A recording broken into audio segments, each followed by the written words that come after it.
Hello दोस्तों, तो अब हम जान लेते हैं कि महाद्वीपीय विस्थापना के पक्ष में क्या प्रमाण क्या मिले हैं और वैज्ञानिकों का इसके बारे में क्या मत है।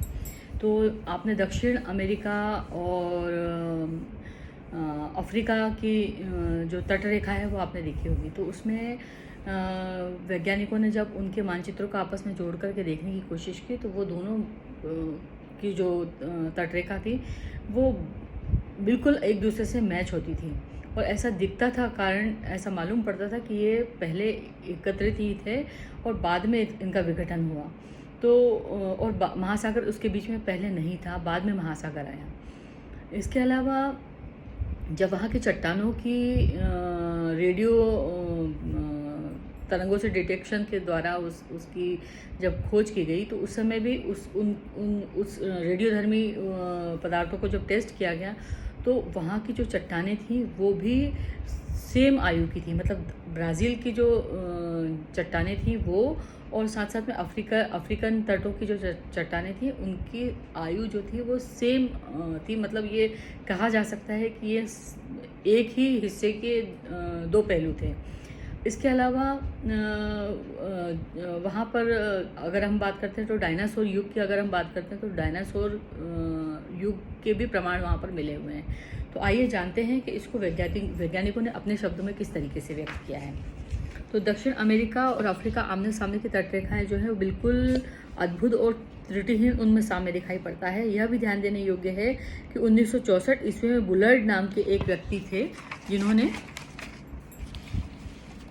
जिन्होंने कंप्यूटर प्रोग्राम की सहायता से अटलांटिक की परतों को जोड़ते हुए एक मानचित्र तैयार किया था और तटों का यह साम्य बिल्कुल सही सिद्ध होता है।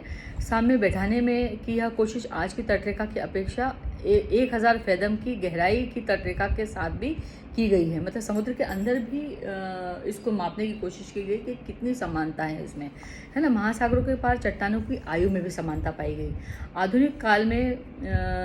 आधुनिक समय में विकसित की गई रेडियो मेट्रिक काल का जो निर्धारण करती है उस विधि से भी महासागरों के पार महाद्वीपीय चट्टानों के निर्माण के समय को सरलता से जाना जा सकता है। 200 करोड़ वर्ष प्राचीन शैल समूह की एक पट्टी ब्राज़ील की तटरेखा और पश्चिमी अफ्रीका के तट से मिलती जुलती है, जो आपस में मेल खाती है। दक्षिण अमेरिका और अफ्रीका की तटरेखा के साथ पाए जाने वाले आरंभिक समुद्री निक्षेप जुरासिक काल के हैं और इससे यह पता चलता है कि इस समय पहले यहाँ पर महासागर उपस्थित नहीं था। तो ये इससे प्रमाणित होता है कि पृथ्वी की मतलब पृथ्वी जो थी उसका महाद्वीपीय जो प्रवाह की बात हम करते हैं और जो वैज्ञानिक अपने तर्क देते हैं तो ये उससे साबित होता है कि पहले पृथ्वी जो है वो आपस में जुड़ी हुई थी, महाद्वीप आपस में जुड़े हुए थे और कालांतर में किसी कारण से विघटन हुआ और ये महाद्वीप जो है वो अलग अलग महाद्वीपों में बट गए। तो है ना। इसके अलावा